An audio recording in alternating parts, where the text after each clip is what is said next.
A man will cheat if you were a 10 out of 10. He will cheat. 20 out of 10. He will cheat. 100 out of 10, like you have it all, he will still cheat. But if you were an average housewife style with wifey characteristics, he will definitely cheat. But if you were a career-driven or powerful, ambitious woman that has influence or a place in society, he will still cheat. And when he actually cheats, there is this booklet that everybody hands over for you. He cheated. Oh, wait. The list of excuses and then what to do next. It's like very well-known globally booklet. It goes something like, if you were too pretty, too sexy, too whatever, he got a little bit insecure because you're just too much.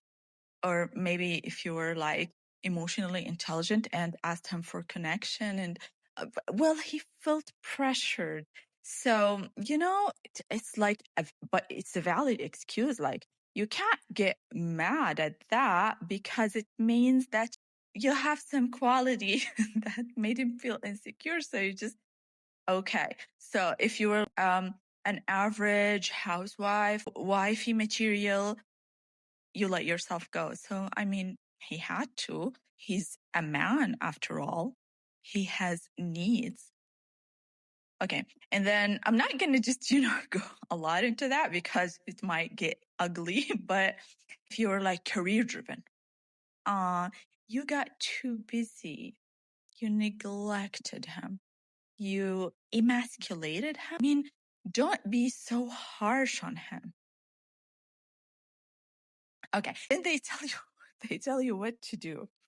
And what is it to do when your man cheats? What to do? I mean, since it's that common and since they all cheat, what should a woman do when she gets cheated on? Listen to that. When you get cheated on, it's your chance to prove to society, to yourself, to your kids or whatever, to your like whole environment that you're the bigger person. Yay. Like when a woman gets cheated on, she should be like so excited because it's her chance. I mean, you have a chance now to prove to the whole world how much of a bigger person you are. And you know what? To prove to that man that cheated on you that you are his ride or die, because of course you'll forgive him.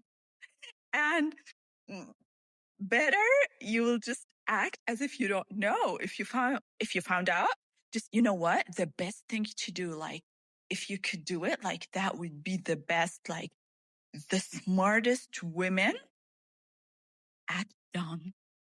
Just act like nothing happened, like you don't know. And then just act normal. And then, eventually he'll realize, what do you want? He's going to come back home to you at the end of the day. And that means you're winning. I mean, let him experience, let him get it out of his system. You stay there, wait for him until he's not capable anymore of cheating, and then he will realize that you were his ride or die. And then, only then, you're like this crowned queen because you won. I can't. Because you won. I mean, he realized you're his ride or die. And okay, and then what is he going to do about it? Nothing. He's just going to realize. And that's it. I mean, at the end of the day, that's the whole point of it. I mean, you win the title of the best wife of the year, or you win the title of 25 years anniversary. Oh, that's so big. Okay. And that's it. Really, there's nothing more into it. Like, doesn't it mean when a man cheats that there's something wrong with the dynamic? Like, someone is not happy, someone is not fulfilled. If he's cheating, he's not fulfilled in the relationship, and he can't obviously fulfill the woman because he's cheating on her. I mean, he's investing emotionally and probably in so many other ways in another woman. So he'll never just be able to fulfill this woman. Oh no, that's just normal. This is what the perfect family looks like. Everybody pretends, everybody acts, everybody puts a smile on, and everybody gaslight each other.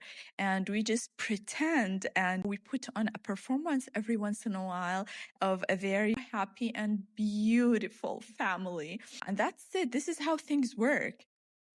Oh, yeah. This is why the society is just full of emotionally handicapped people who are just causing harm for other people.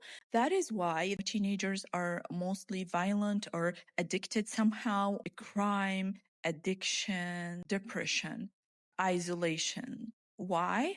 Because of the perfect family myth.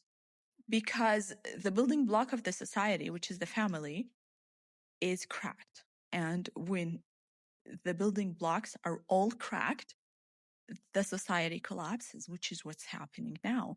The myth, we stayed together for the kids.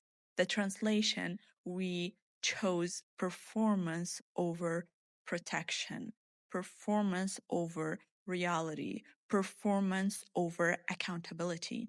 We chose to perform, pretend, gaslight our own kids, gaslight ourselves because it's easier, because we don't want to be held accountable for our choices or our mistakes, because we just want the trophy and the title of the perfect, beautiful family.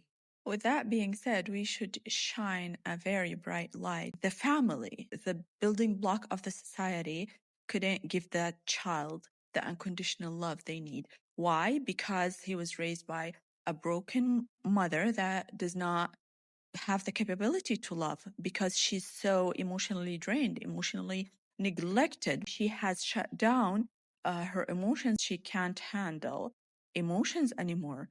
She's emotionally detached. A mother that is more in a masculine energy, where she is incapable of actually nurturing kids emotionally. A father who's probably absent or just performing, all because they want to say we stayed for the kids. The beautiful family image, myth, whatever, a crime. Whether you have kids or not, staying in a relationship where you don't feel fulfilled, heard, loved unconditionally is the first form of self-abuse. So this is self-abuse before anything else. And when it comes to your kids, since you started by abusing yourself, that is a crime to your kids, because when you're emotionally abusing yourself, you are incapable of love. And the only thing that your kids need from you is the unconditional love that you won't be able to give unless you actually have it within you for yourself. So kids growing up don't need a spotless house. They don't need that magic broccoli recipe. They don't need that. They can survive without it. But what they can't survive without is your unconditional love. And when a kid or when a child or when even a teenager wants that emotional connection or emotional support, always been gaslit by a mother who's incapable of giving that, compensating with the performance, telling them, don't you see how hard I work for you to keep the house clean, to cook you foods? You see how hard your father works? I mean, what are you doing, guys? What are you doing? It's bad enough that you are intoxicating society. You are in a relationship where you are just performing and suppressing your emotions, but projecting this on your kids and, make them feel guilty because you're cooking and cleaning and you're staying with their father for them. Nobody wants that. I mean, if your kids could have a say, they would tell you just don't stay. And then you will come up with the finances, the society, whatever. I'm not going to get into that. this is another story for another time. But there's always a way to deal with that. There is always a way. And whoever says that they cannot leave the relationship because of the kids, it's just an excuse. It's just a projection. It's just that you are using your kids as an excuse for you to escape responsibility and accountability, and the fact that you made some maybe wrong decisions and now you don't want to deal with the consequences. Whose fault is it and how do we fix it?